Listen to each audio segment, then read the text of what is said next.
दो कमरे का घर, एक छोटी सी पर दिल छू लेने वाली कहानी। विस्तृत रूप। पहाड़ों की गोद में बसा एक छोटा सा कस्बा, जहां सुबह सूरज बादलों को चीरकर निकलता था और शामें चिड़ियों के लौटने की आवाजों से भर जाती थी। उसी शांत कस्बे के बीचों बीच एक पुराना सा पर बेहद गर्मजोशी से भरा 2 कमरों का घर था और उसमें रहता था सौम्य, उसकी माँ, पिता और छोटी बहन आरोही। घर की छोटी छोटी खुशियाँ। सुबह होते ही रसोई से अदरक वाली चाय की मीठी खुशबू आती, जिसे माँ बड़े प्यार से बनाती थी।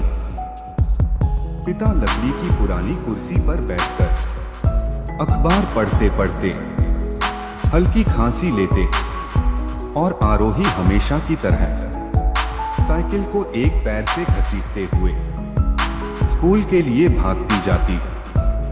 सौम्य को इन सब आवाजों से एक अजीब सी शांति मिलती थी। ये आवाजें ही उसका घर थीं। यह घर छोटा जरूर था, पर प्यार का दायरा यहाँ किसी पहाड़ से कम नहीं था। मुसीबत की शुरुआत। लेकिन एक दिन जब दोपहर की धूप भी फीकी लग रही थी, पिता भारी कदमों से घर लौटे।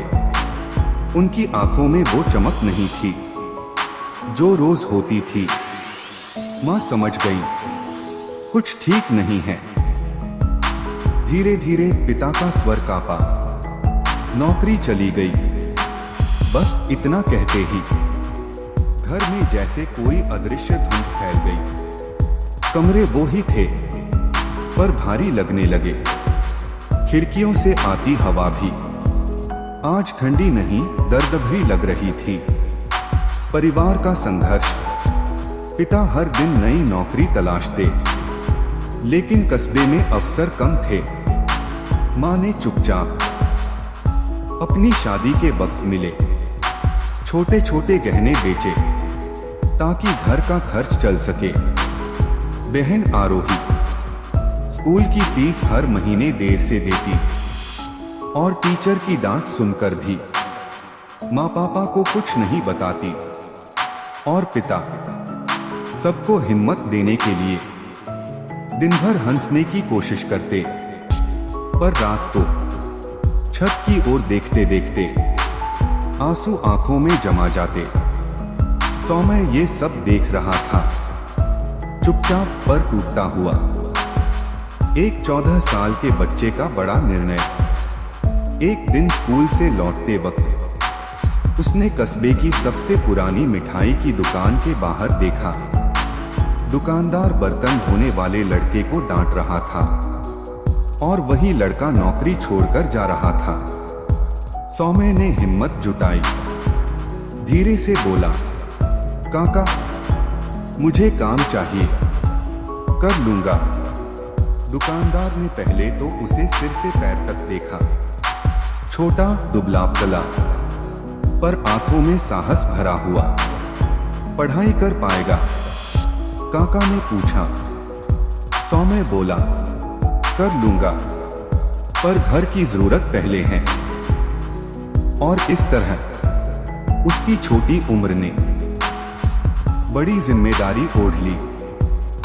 संघर्ष के दिन स्कूल 2 बजे छूटता और 2:30 बजे तक वो दुकान पर होता।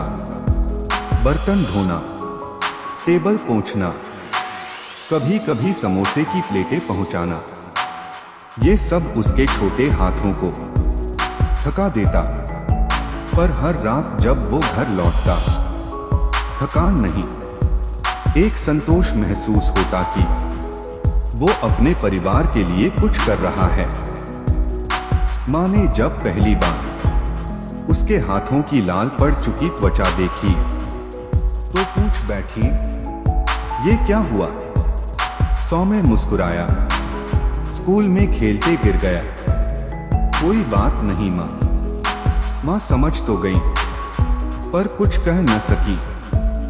माँ सब जानती हैं, चाहे बच्चे कुछ भी कहें। दिवाली की रात सबसे उजली रोशनी। 3 महीने बीत गए। घर की हालत थोड़ी संभलने लगी। पिता को अभी भी नौकरी नहीं मिली थी, पर घर में अब उतनी उदासी नहीं थी। दिवाली आई।